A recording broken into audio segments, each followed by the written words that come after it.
I'm going to be replaying the latest Grinderschool Cash Series. This is event number 2, and I've got, a little bit more than a dozen hands here that I'd like to go over from you guys. Hopefully I get through them all. One thing that you're going to see as a common theme is I didn't show you, well, I don't think I'm on many of these hands, so I really didn't get anything interesting. Killzades, on the other hand, was in a lot of interesting hands. Okay?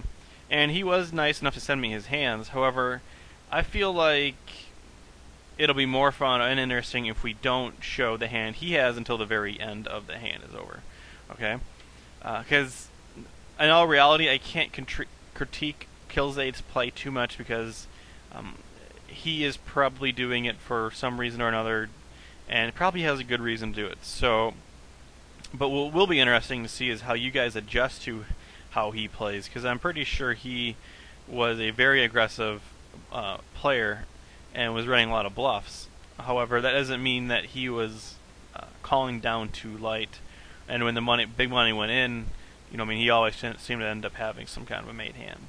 Alright, so we'll see how you guys will react to him, and how maybe you should react to how you would react to other players in the future in relation to him. Alright, so the first thing we're going to look over here is by Mr. Chevy Celeb and Severed Dream. Severed Dream is Red Lotus in the farms, in case you guys are new to this. And, right off the bat here, Mr. Chevy Celeb raises, Severed Dream comes in and calls. Right. So, I don't know how proficient you guys are in a full ring game. Okay, so I'm going to assume, you guys are beginner level. And if those of you who are beginner levels, you know what I mean, some of my students are going to know what I'm going to be bringing up next, and that's going to be Poker Stove. And I'm going to show you why, this call isn't all that great. Even, it looks very pretty, but it doesn't mean it's a very good call. Okay? So I'm loading up Poker Stove, and let's give Mr. Chevy Celeb a standard opening range of any pair, Ace King and Ace Queen. I call this the arrow range. Okay. Now, granted, he could be raising some of these other hands too, but in the end, you're going to see a lot of Ace Queen are better, twos are better, maybe some suited connectors and whatnot, depending on the skillful of the opponent. But for right now, let's just assume our opponent is a standard reg and go from there. Okay. Ace Jack suited. Well, how do you guys think Ace Jack suited plays against this hand range? All right. And how much equity do you guys think that we need in order to make this call? Alright, well, I'm going to have to say that we're going to need at least, 45, 50% equity to make this call. And what are we doing here? We're at 40%, okay? The reason why we're at 40% is we are dominated so heavily by Ace Queen and Ace King. And that's a big problem because we're only hoping to hit, really, a Jack. And that way we can get value from his under pairs and his missed overcards. We're also dominated by Jacks, Queens, Kings, and Aces, which makes up a very large portion of his value range for pairs under the gun. So there are just so many hands that we're going to end up playing a big pot with post-flop that we don't want to. And you can avoid this by just folding it pre-flop. And the question is, should you be folding Ace Queen offsuit here? And I'm going to have to say yes. I would say I would fold Ace Queen offsuit here. I do it very often. Ace Queen offsuit, Ace Jack suited doesn't have that much different equity, only because we're at the very bottom of our opponent's value range, right? And unless he bluffs some here under the gun, then I'm not going to want to call. So, and even then, I probably wouldn't even. We're way far out of position. Way far out of position. If we were on the button, maybe you could make an argument for it, but given the fact that we're still in middle position and we've got all these players up behind to act. We're going to be calling here. We're going to be in the worst position on the whole table. One to the left of the razor, and not even on the button. So, I fold here pre-flop. Killzades, on the other hand, okay, he can call with so many more hands. You know what I mean? Killzades can call with 9-8 suited, 7-6 suited. And the closer he gets to the button, the wider his calling range can be. That's because Severed Dream is just so far out of position, he can't realistically take any stab at any pots, because he doesn't know what's going to happen behind him.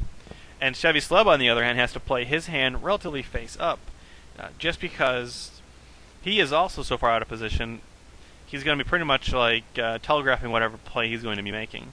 So Kills Aids on the other hand can take away a lot of flops, and it's basically whenever these guys don't hit or don't like the board, Kills Aids can come in and take it down. Very good board for both of these guys. Alright, so Mr. Chevy Celeb, of course, is going to love this board right now. And Red Lotus, you should too. You've got 2 overcards and a flush draw. And I don't know. Alright, this is a fairly large c-bet size, in my opinion. One that I am taking not very lightly. Okay, I'm going to think this is a very strong bet when he makes this size of a race size. It's a very drawy board. He doesn't really want to give out to draw. I don't think there's a big difference between whether he makes it 75 cents here or $1.20. I feel like the same number of hands are going to call him regardless of how much he bets. And so when you're doing that for value, you can make it a little bit larger. Now let's say if he had, if he did have the ace jack here, king queen, and you wanted to bluff this board, then you would make it a lot smaller because your opponent's going to be calling or folding in the same number of combinations regardless of how much you bet. So therefore, when you're betting for value, you can raise more for value, or so you can see a bit larger for value, like as he did here. Alright, so let's go back to Severed Dream real quick. He's got 2 overs and a flush draw. I think a lot of you 6-max guys, maybe you guys are overplaying the situation. I tend to hammer it down to my students very early that we do not want to be playing flush draws very aggressively, okay? Not even like flush draws and overcards. Now, you guys are going to think, okay, that we have, 36, 14 outs. But in reality, okay, on this type of a board, we don't have nearly that much equity. Okay, let's give our opponent the same hand range pre-flop. And what we're looking for, our hands are going to call flop raise in position, okay? And I think the worst hand he's going to call us with in position is pocket 7 to pocket 6s. And even then, we don't even know. He's also going to call us with, any overpair. It's impossible for him to have any flush draw here unless he's got like 6, 7 of clubs, of which he's smoked anyway. So I believe there's this hand range, and I will give ace jack of clubs here. Put this in there. Now before I go ahead and hit apply, what do you guys feel like? What do you guys assume Severed Dream's equity is here? At the very best, 14 outs is roughly like what, a 52% equity kind of thing going on. So at the very best, we're coin flipping, and at the worst, we're up against top set, and we have 20% equity. Okay, you can average that all out. We're looking at probably 30%, 45%. Well, that's a little bit higher than I assumed, but look at this still. We're not a favorite. All right, so if we were to get the remaining $9.95 in here, yes, we would still lose on average of that 45%. So what's 45% of 995? Or I'm sorry, what you do is you take the difference of the 2 equities, so roughly 10% loss. You'd end up losing here probably about $1 on average, if you were to get the remainder of your stack in, because you would win. Well, I don't have to do the math here, but as you see, we're not a favorite. Okay, so when you get your money in post flop, now, unless there is a specific reason to, such as maybe this SPR is just so low that you kind of have to get it all in, because you don't want to face the tough decision of the next street. However, when the stacks are this deep, you guys SPR around 9 or 8 to 1. We can call here and potentially even call the next street. Another reason for calling is we keep our opponent's entire hand range in, so he'll also have like 2s and 3s here, seeing the flop with, and he'll also have hands like ace king, ace queen still in his hand range. Now, does that mean that we're going to be like going to showdown with our missed ace jack? We missed a flush draw and to let ace queen or ace king take it down? No, but our equity should go up here. It goes up about 2%, and we also get to keep the pot small. So I would call here, and Severed Dream actually raises it up to $3, and this raise is only going to fold out ace queen and ace king out of his hand range. And there's a much easier way to do that, and that is just to call here, and see what's going to happen on the next street. I believe Mr. Chevy Celeb makes a good play and just calls, and yeah, there we go. So 2 problems. One is look at the stack size that you've created. All right. We originally had a SPR of around 8 to 1. Had you have called, it would have been around 3 to 1. So you'd have a pretty good stack size there to either run a bluff or a couple bluffs. But now you're pretty much stuck is if you're putting any more money in the pot, it's going to be for your stack. All right. We actually even have more outs now against this guy. So we would have called another street. He checks. We obviously take our free card here. And now, right away, we've turned our hand face up. Okay, we no longer have a set because we don't want to be giving any free cards to any kind of flush draw or anything, or we no longer have a straight because we don't give free cards to any flush draw. So therefore, our hand range is like very obvious draws. Okay, our other random bluffs. And so if I'm Mr. Chevy Celeb here, like I'm going to be check calling pretty much any river that hits. I mean, I guess other than maybe a 3, which would be kind of gross, but. What happens, and you guys check behind. So here's what I would have done if I am Severed Dream, okay? And this is different play. I'm assuming, okay, if we call here on the flop, that Mr. Chevy Celeb would again bet again on the next street. All right, so the pot would have been 240, 375. Okay, the pot of 375 with an additional what $1.80 behind. So 375 with $8.80 behind. Our Mr. Chevy Celeb could then go ahead and bet 250 here, and we'd be able to jam over $8 into the pot, and it would be very hard for Mr. Chevy Celeb to make a call, given that our perceived hand range then is something that just absolutely crushes pocket jacks. Okay, so on this board of 8 of clubs, 5 of clubs, 4 diamonds, 2 of spades, okay. Our opponent has pocket jacks. Our perceived hand range right now, if we call this flop and then jam this turn, you're looking at around 4s, 5s, 8s, 8, 7 suited. I mean, maybe even like pocket 2s, and then aces and kings. Okay. If you look against his hand range here, there are very, very little, if any, bluffs. All right, that Mr. Chevy Celeb is going to put us on, and pocket jacks against his hand range just gets absolutely crushed. In fact, I don't even know like if that has any outs. Maybe it has 2 outs here to win. In order for him to call your all in, you probably would be giving him 2 to 1. You're looking at 3, 6, 9, 12 plus another 12, 24, and this was meant to be 7, 6 suited, 24. Roughly 28 combinations of value hands here you can have in your hand range. All right. You would have to be bluffing about an additional probably like 20 combinations here in order for him to make a call correct against you, just because you've just gotten this hand crushed against him. So what I would do, continue to rep this really strong hand range. When he leads again on the turn, let's go ahead and jam over the top and realize that there isn't much he can do. Right? Even if you put his hand range on like queens, kings, or aces here, his equity goes pretty far up, and he might not end up folding pocket aces in the long run, but he's going to have a real hard time continuing with any other hand other than aces and kings in this situation.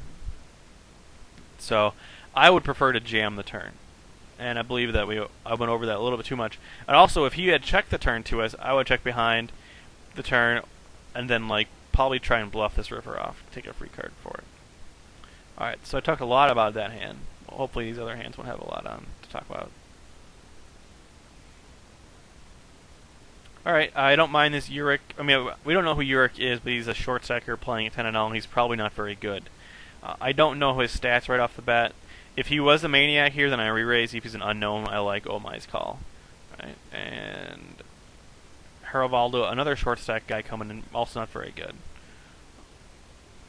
So we end up flopping what I consider the worst board ever to like make a move on, right? So we can be very confident that Uric probably doesn't have anything strong, unless he's still playing like a complete nut, like a boat or quads or something like that. And I like Omai's check right here. Oh no, he bets. The reason why I don't like a bet is because we have this short stacker behind us, and he's likely to be playing a lot of Broadway cards. And as I said before, this board is like awesome for Broadway cards. We're not going to get a lot of folds here. Now, granted, I'm saying that we might not be ahead of Hervaldo's calling range, but I would prefer to just go ahead and check, maybe check call if Hervaldo bets, and then therefore we can see what Uric is going to do. If we check Hervaldo bets, Uric calls, it's a very easy fold for us. So you're at check calls on his board. That is going to be very alarming for us. All right, so I would put his hand range on like tens or better right now. Potentially king queen, depending on how aggressive he is. Maybe handling like nines or eights. But I don't think he's going to be folding like on a later street. So I like Omai's check behind here on the turn, and because we're hoping to hit a nice little flush, and we bank off the nut flush here on the river. Omai decides to just go ahead and call, and now this is going to be rather nitpicky. I would have just gone all in here and taken the remaining 16 big blinds. We're going to see a lot of like random queen, high spades, stuff like that. Don't be afraid to raise nut flush, even on a paired board. I would be if like he had more money behind, but your risk in this instance is only limited to the remainder of his stack of $1.55. So that's why it's gonna be more plus EV for you to go ahead and raise it in. Because if he ever wakes up with anything here other than like the boat, then it's going to be better off for us to raise it up for value. And he'd end up having quads, and I don't really care. I like the way Omai played it, other than like the river jam. All right, so it's the next hand here. Semi loose open with the queen jack suited. I don't mind it. Okay, Omai, I think your screen name on the forum is Live Life. So if you guys aren't familiar with that, his name is also Live Life. I've raised here several times. I probably wouldn't make it so large. Just probably make it 30 cents or so. And obviously JGB here is a big fish because he doesn't top off his stack on stars.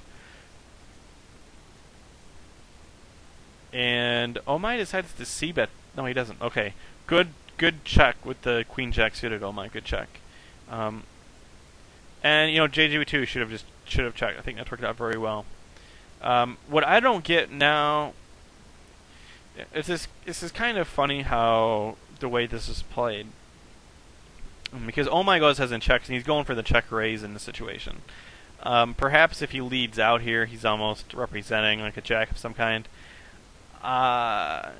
It would be very close. I think you're representing exactly Jack X when you lead out, so therefore like you're going to get looked up a lot just because you're going to have like Ace Queen a lot here. You're no longer value betting pocket queens in the situation for thin value, because your thin value pretty much has counterfeited you with a jack. So your hand range in this situation is like a boat or a random Jack X. I'm going for a check raise though. It's kind of fancy play syndrome. I don't know how much value you're going to get from it. You might just end up giving another free card away to JGB to draw it on you. The biggest question though comes in from JGB when he decides to bet this turn, turning his pocket sixes into a bluff. Now maybe he assumed that Omai did have pocket queens or pocket tens here, and he's trying to get him off that hand. That's really the only thing I can think of that he's trying to do. If he's got a pair higher than sixes here, that doesn't want to, that JGB thinks he can push off to the hand. Maybe because he assumes that if your opponent had ace queen or ace 10 or some kind of like unpaired holding, he would have bet the flop. So therefore, I would put like Omai on some kind of like marginal value hand when he checks that flop. So betting the turn here with the sixes isn't necessarily a bad thing, okay?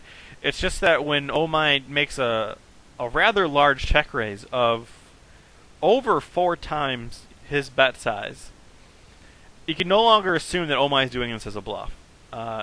He lined up stack sizes pretty well to have a nice like river jam, and in all reality, I don't think Omai's gonna be check raise folding here with anything, just because unless he had some kind of a draw. And if Omai had a draw, then JGB were already ahead. So what happens is I think JGB just jams it all in, trying to get Live Life to fold some kind of marginal hand or some kind of drawy hand. Obviously, you guys both know how this works out, that JGB gets stacked, and I'm not necessarily unhappy because of that, but if JGB thought he was ahead, then realized that he probably could have just called.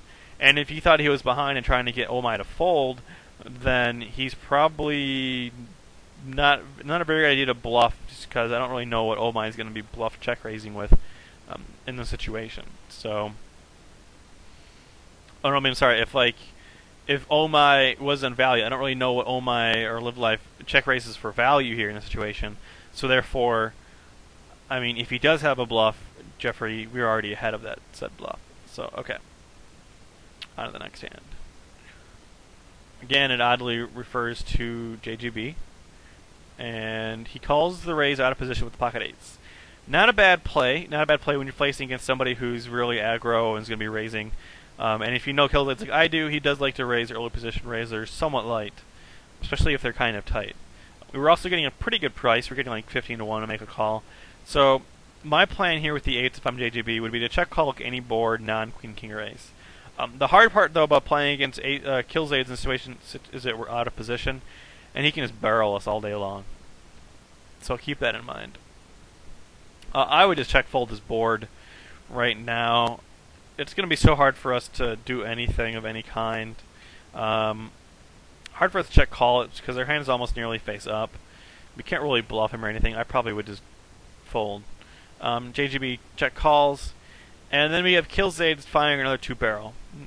Now, again, I don't really know what Killzade has here in all honesty, but I don't think Killzade is going to be barreling the 10 of hearts. This is a very poor barrel card.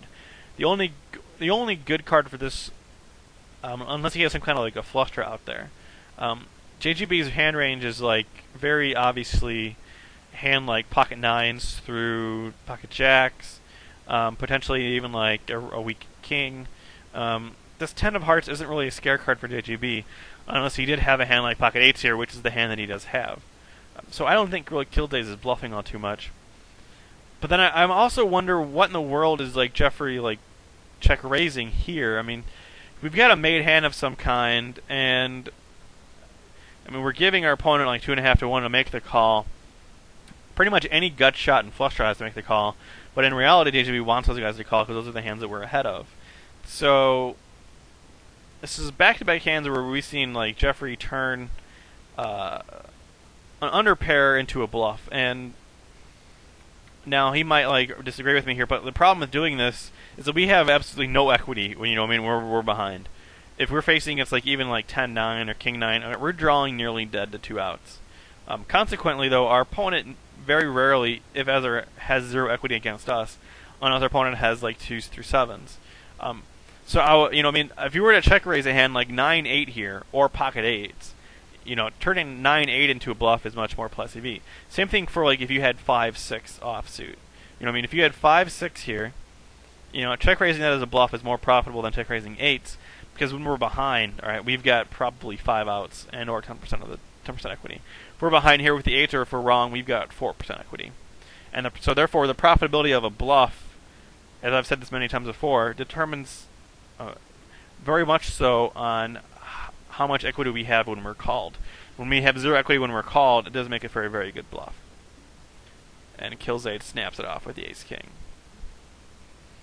So there's a good example there of a bad bluff, bad situation. I don't really think Killzade's going to be barreling that 10 of hearts all that often, but we'll move on. Alright, so another situation with Oh My and Red Lotus. Again, I don't mind you live life not re-raising ace-king here. I think that's just fine. I think I like a call. And our opponent c-bets this board. Now, here is something to think about when we're... you guys are wondering, like, oh, should I call here with ace-king, or should I raise, or what should I do? Actually, no, I think calling here is fine because we have the gut shot. But if we didn't have like the gut shot draw, I probably wouldn't be calling here. We float, we check behind the turn. So right now, think about what our hand range looks like. Our hand range looks like a hand that we want to see a showdown with, potentially for pot control. So it's very hard for us to represent a bluff in this situation, or trying to get credit for a bluff. Because we can't really have any value hands right now. Like, right, we can't have a straight because we wouldn't check behind a straight. We wouldn't check behind a set. We wouldn't check behind any 2-pair here. And we might not even check behind like ace-queen in this situation. So our hand range is like queen 10 or jack 10. Some kind of really weak marginal hand. So Ever Dream then checks again. And when we go to bet this river, the problem with betting this river is we don't have any realistic value hands in our hand range. The only hands that we could potentially have would be like Queen X. Alright, and like that's it. I mean, we're looking at like Queen 10, and king queen ace queen. All right, ace queen probably doesn't check behind that turn, and I mean you're looking at roughly like king queen or queen 10 here, and the probability of us calling queen 10 preflop is very small. So I mean you're representing such a narrow value range. You're going to get looked up here all the time, especially because like the flush draw missed. Okay, if it was a dry board, queen jack 5 rainbow, then like our value bet is going to get much more credit. Because the flush draw didn't miss, and then everyone's going to be like, "Oh, he missed the flush draw. I'm going to go ahead and value, or I'm going to call this little bluff." So I'm happy that this Red Lotus did end up calling here because it very obviously illustrates the. Once we check behind the turn, it's very obvious we don't have a very good value hand. And now if this turn came a club, or like, yeah, I probably would bluff a club here on the turn if it came in. And if you texted me on a king, I'd probably value bet a king or an ace as well. But Red Lotus takes that one down. Alright, Jeffrey, we got ace king here. Sever Dream again raises early position. And this time Jeffrey decides to re-raise. Now, I don't really have the HUD stats in these guys right now, or what each other have on each other, but this isn't necessarily a bad re-raise. But I'm not really jumping up and down about it either. But it's not too bad because we're in position.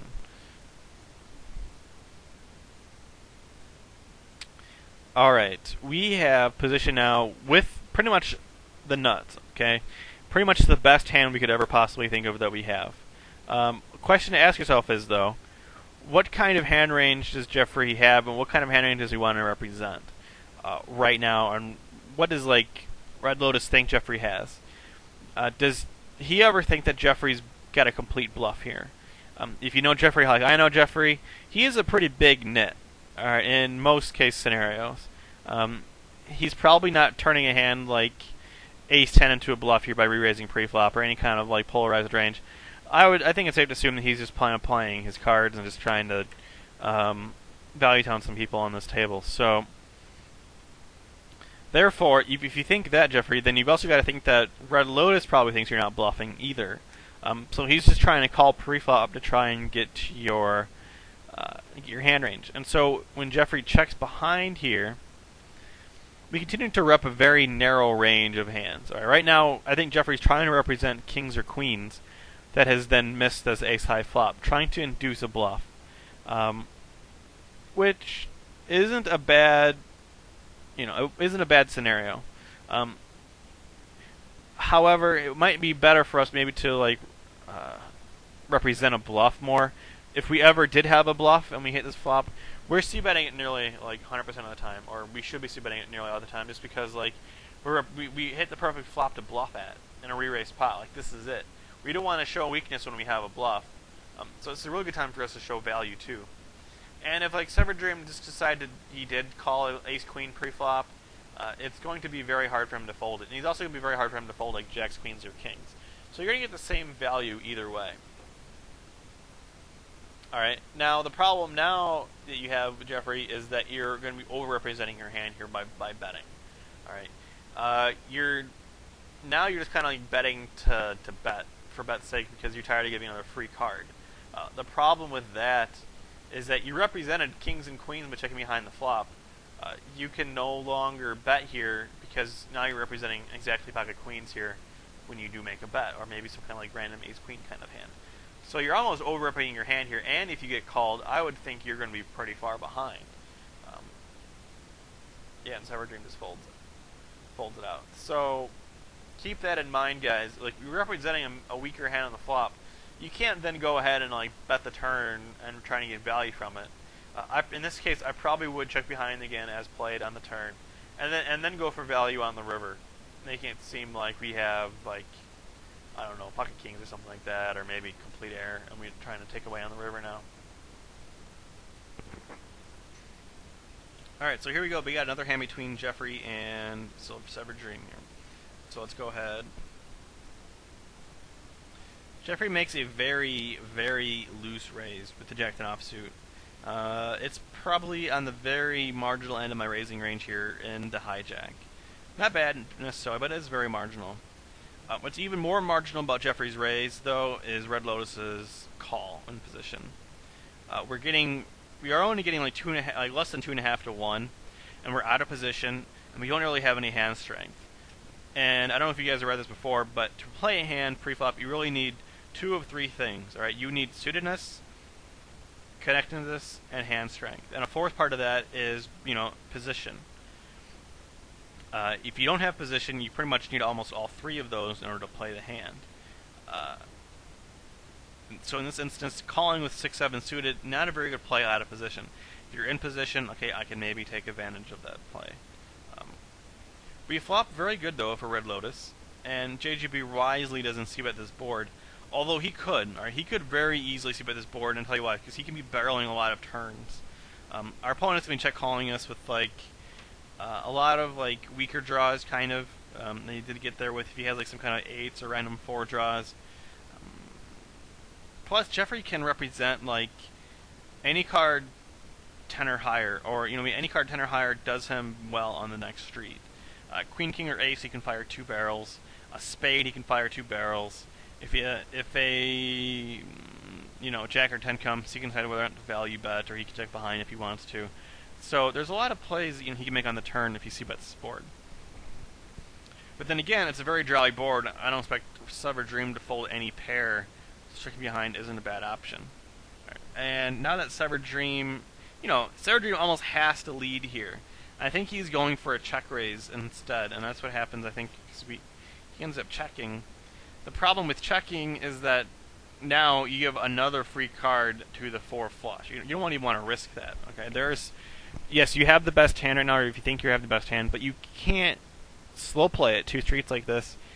And in all honesty, if you are going for the check raise, what kind of hands do you think are calling your check raise here, but hands that probably have you beat or have really good equity against you? So I would lead here if I'm Red Lotus, and if I'm Jeffrey, I also would do a delayed c-bet. This is the perfect spot to do it, where we kind of had a really weak 4 flush, plus we've got the king to really bluff off of. So if I'm Jeffrey, I bluff again. You must have some kind of ESP or something like that. Or I call it TSP or ESPN kind of thing. And then he goes as and he value bets the third nest on the river, which is actually a very good value bet. And if I'm Severed Dream, I probably just go ahead and fold the 2 pair right now.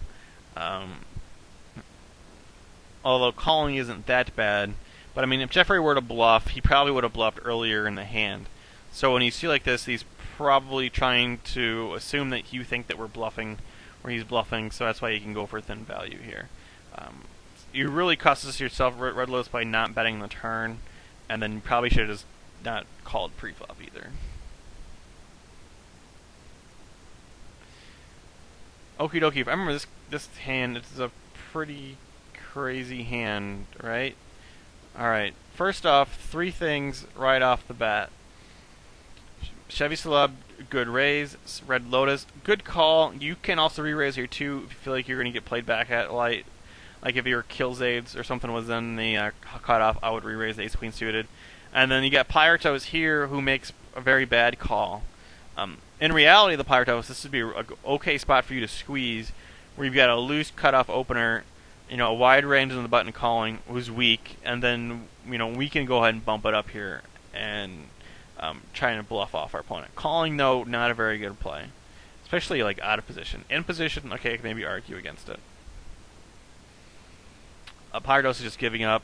Looks like Chevy Celeb is pot controlling his jack. Both of those very good plays. And another good play here, Red Lotus goes as in value bets his queen, and Severed Dream check calls. So here's the biggest problem here. What do we think Chevy Celeb is check calling us with on this flop? Do you think it's some kind of nuts hand like 5s, queens, or jacks, or jack queen? Or is it some kind of weak shunable hand like king jack or jack 10 or ace jack? I don't know, but either way, I would feel like Red Lotus, we have a lot of equity here. I would value bet these diamonds for sure. Sorry if my audio is being kind of goofy here. Value bet the queen with the queen of diamonds, and if you get check raised, you can actually call the check raise and try and hit your flush. All right, and therefore, like, you know your opponent's gonna have like the nuts or something like that. So, checking behind is almost a little too weak in my opinion. And what also is too weak is checking behind the river as well. All right, so I think if you check behind the turn here, you've got to value bet the river, and I probably would value bet again on the turn. Even if it's just $1, I mean, you're just trying to like entice him to call with a really wide range. No need to bet like full pot every time. All right, next hand situation. JGB opens.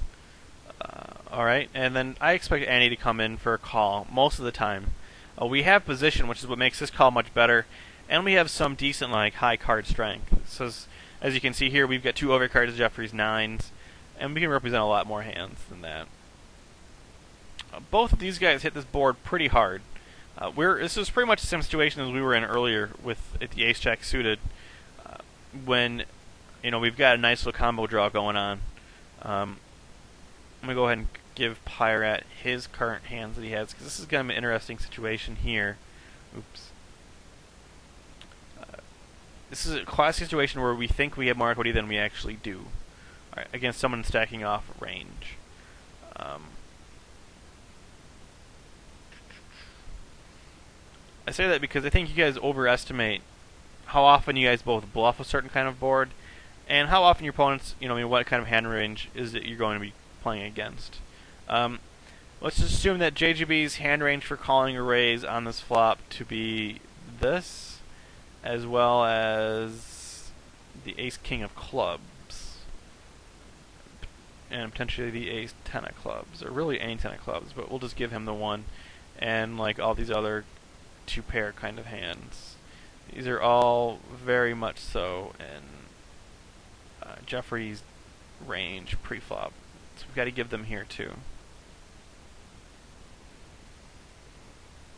Okie doke. How we doing?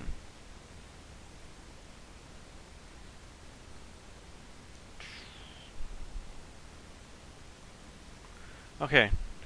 How do you guys think Queen 10 fares against his hand range? You guys think you guys are big favorite? You guys think that you guys are underdog? I mean, it's pretty close, right? I think I gave Queen N. I meant to say Queen 10 with the club and the spade.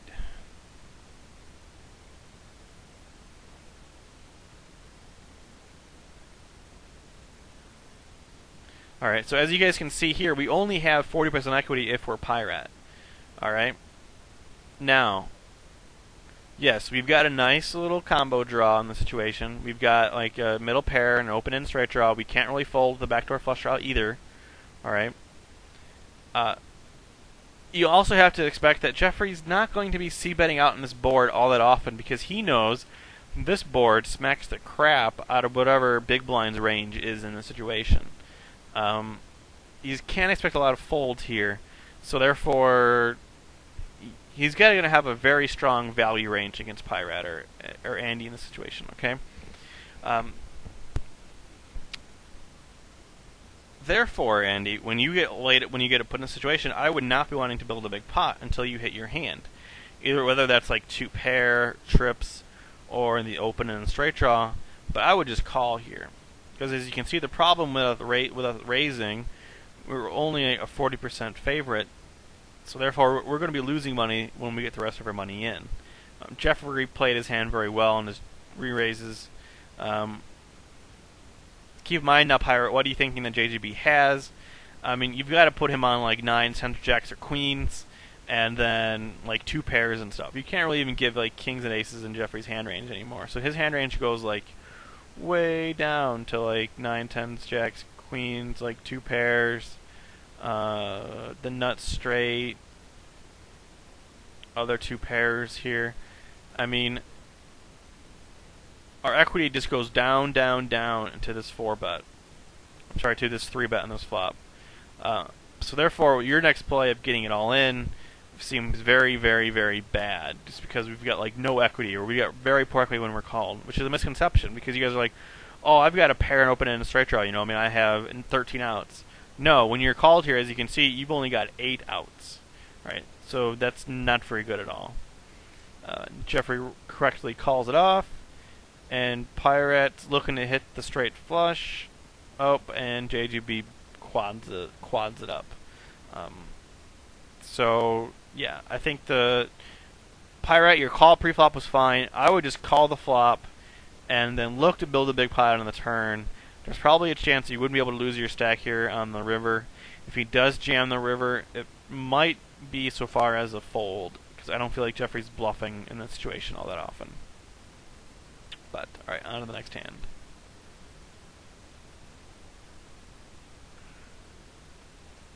Okay, Red Lotus is doing, obvious standard button raise.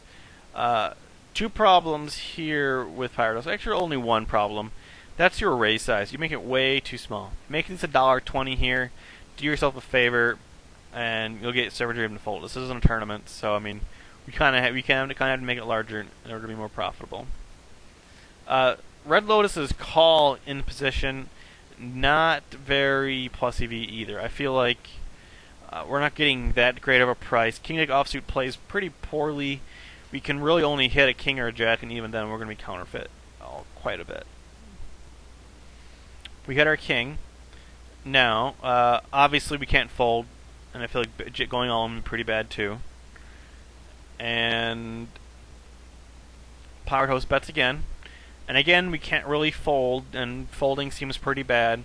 So we've got really two plays to make. Should we go all in here, or should we call? Well, first let me go ahead and say that I like Sammy's 2-barrel on the next street. Now that he has the gut shot and the flush draw, picked up a lot of equity. I think he's going to get a lot of folds with marginal hand, unless Cyberdream has the king.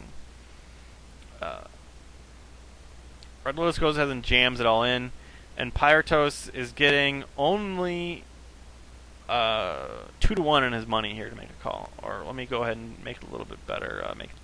Subtract 5 from the pot. Probably 4 plus $11, 13, like 2.5 to 1 to make this call. And in reality, we need 3 to 1. So Pyrotos, you should be bet folding this turn. You called off, which is definitely an incorrect play because you're not getting the pot odds to do it. And I'm not a big fan of Red Lotus of your jam either. I just feel like, 9 or 8-7 suited aside, you're going to get looked up here by a range of like King Queen and Ace King kind of a hand range here. Not a very good situation you want to be up against. I'm surprised that Sammy shouldn't have called with 7-8 suited. If I'm Red Lotus, I just call, and probably if I feel like my opponent's bluffing, then I would call most not on the next street. But alas, correct play aside, we'll go on. Pocket queens, and again, I don't mind the calling behind here in position without a read of Uric. Seems like he's kind of aggressive and he's a short stack, but I don't really mind calling in the situation. However, we end up raising this flop. Now the question is, why would we raise this flop and not raise pre-flop?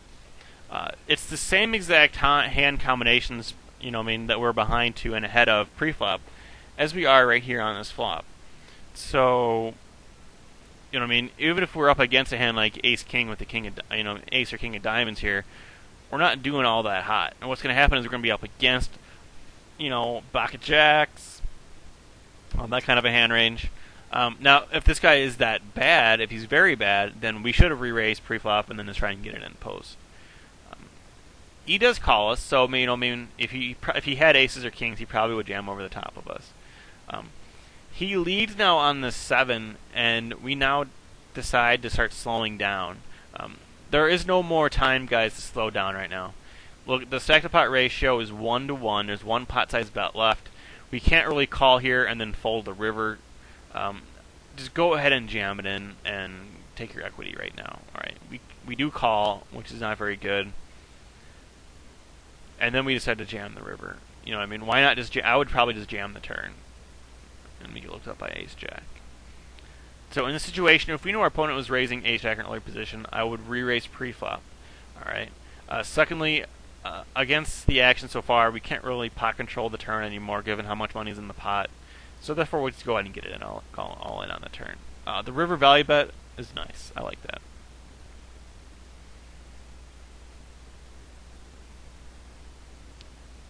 Okie dokie. Chevy Celeb here makes 3x to go, very standard. Kills aids, has an unknown range, and then we're here with 9s in the big blind. I don't mind this call with the 9s in all reality. I think this is just fine. If I'm Chevy Celeb, though, I am calling with my 3s. This is like 6 set potential, given Oh My's like really strong hand range, and the fact that we're getting like 3.5 to 1 on a call. So yeah, I call here every time with my pocket pair. Now, if I'm just Oh My, I probably just check fold this ace high board. Keep in mind that our perceived hand range right now for calling a raise and a re-raise out of position is like 10s or better and ace king. I mean, it's very, very tough hand range, and so like you're not going to get bluffed all that often there, especially if more money goes into the pot. So I guess this is the first one of Oh My's like min bets. You think he did it on another hand too? I don't know if I was able to pull it out or not. Very confusing min bet in this situation. What's going to happen is, I know what happened. I mean, if Killzades has a bluff, he's just going to like raise you, so you have to be prepared to call a raise. So this is why like confusing is really, or the reasoning is really confusing. Why not check to him and induce the same bluff, and it's going to cost you less money? You can make it very painful for you here if he decides to bluff raise you, like a full pot, which obviously it would make no sense for him to have, just because, I mean, he checks behind the ace on the next straight unless he had some kind of weak ace, of which, why would he 3-bet preflop with a weak ace? So Killzade does have a very like polarized raising range here, one that you can't really recommend. However, why would you be prepared to like call a $6 bet here on this river when you could just like check call probably a smaller bet and not have such a tough decision to make? If you're doing it as a blocker bet, obviously that didn't work. You can't really do it for value. You can do it to induce a raise, but I think checking to your opponent will do that just as well. All right. And we make a good call, and as we can see, Killzades wakes up with complete air, which kind of nullifies the flop. My check fold flop decision against Killzades. I'm not going to say anything about Killzades re-raise bluff here with 7-2 suited. He knows that it's not a very good hand to do it with. You guys all know it's not a very good hand to do with it. It is interesting to see how you guys decided to cope with it. This is an interesting situation. I don't really like the min river bet. But, if you decided to check call the river again, I think that would be pretty cool.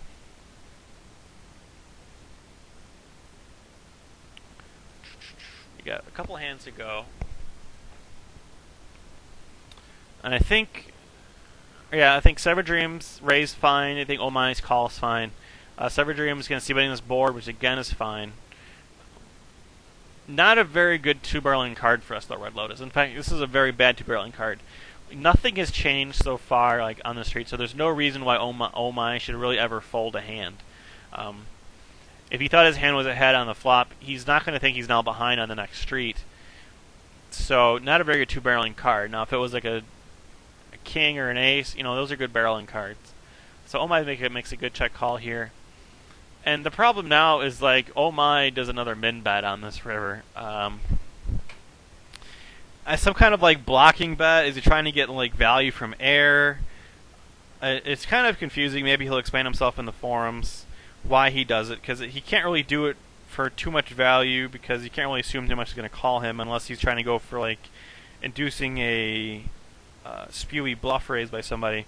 But in this instance, like Red Lotus here decides to call the min bet, which doesn't make any sense at all, because like he's got king high, and yeah, you're getting like 38 to 1. But the problem is like there isn't a single hand that Live Life check calls the flop with, then check calls the turn, and then like min bets the river on this flush drawy board. That king high actually beats, so it doesn't really matter how many odds you're getting. You've got a 0% chance to win. if I'm used at Red Lotus, I'm taking the same route that Killzade did, and I actually saw this hand before I saw the Killzade's hand, and I'm like, you should actually be raising here. You know what I mean? Instead of calling the king high. The funny thing is that Killzade was the one to raise after the fact and he got called, so this is why it's like really funny just to see. I don't know which one happened first, whether this one or the other one. I'm willing to think the other one happened first just so, I mean, Red Lotus knows not to raise him here, but it's really tough to know if that's the case. Either way, I don't like the river call. I would much rather just raise it up. Alright, final hand here for you guys, and I'll let you guys go. And I don't have any hands on Katenka, but I know he's a Grinderschool member. So if he's listening to this, next time send me your hand histories and you'll get counted for the video.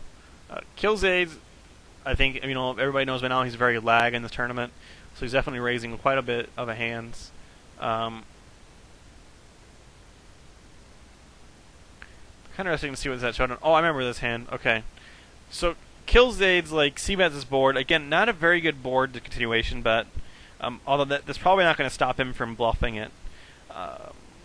But the hand range that Killzade's like bet calls this flop with is very exclusively a pair of some kind. Okay, if he's got 7s and 6s and 5s, he might bet call this flop. But if he has like 2s, 4s, 8s or better, he's most certainly not folding this flop. Okay, so therefore, like Katenka's hand range has to be for value. So for instance, all right, if we put Killzades on 3s, 5s, 6s, and 7s, right, that's 4 pairs lower than 8s that are going to make the call. So therefore, like probably the lowest value range that Katenka could raise here would be pocket jacks. That would mean, because there's 3 overpairs higher than jacks here to make the raise, and then 6 lower than jacks, right? So I think jacks would be the lowest I would raise if I'm Katenka. Once Killzade calls this raise, though, you know, his hand range becomes typified of either a pair of some kind or a flush draw. So with that in mind, I mean, he decides to lead again. Probably what he's doing is, or I know what he's doing this for. He's giving this so he does not give you a free card to hit on the street. If he thinks you had a bluff yourself, you know what I mean, which is very highly likely just because like now half of your sets are now gone. So he doesn't want to give you the free card to the flush draw, which is why he's leading out here. Very obviously he has some kind of like made hand, or he's got some kind of, you know, I guess complete bluff. Katenka calls. I would put Katenka on like a pair over 8s of some kind, for sure. And then you guys check it down. And then, as you can see, Killzade's had 10s and Katenka had 9s. So, in all reality, the worst play here made on any street was Katenka's flop raise, period. And then potentially by the turn call. Killzade has made a very, very thin turn value bet, which ended up being correct. And I'd be scratching my head if I saw like Katenka wake up with pocket 9s. We just can't really treat overpairs that aggressively, or think we can get that much value from them. And this is a good point where it's like Killzade's was playing very aggro, but he's a very intelligent aggro. So he's not going to be like calling you down with like king high or anything like that, where some like really big fish is going to. So Killzade is going to be very good thinking about it. And the thing is, if you think he's bluffing, then the goal isn't to like get him to stop bluffing, which is what happens when you raise him. It's to get him to keep bluffing. All right, and he might keep bluffing on these boards.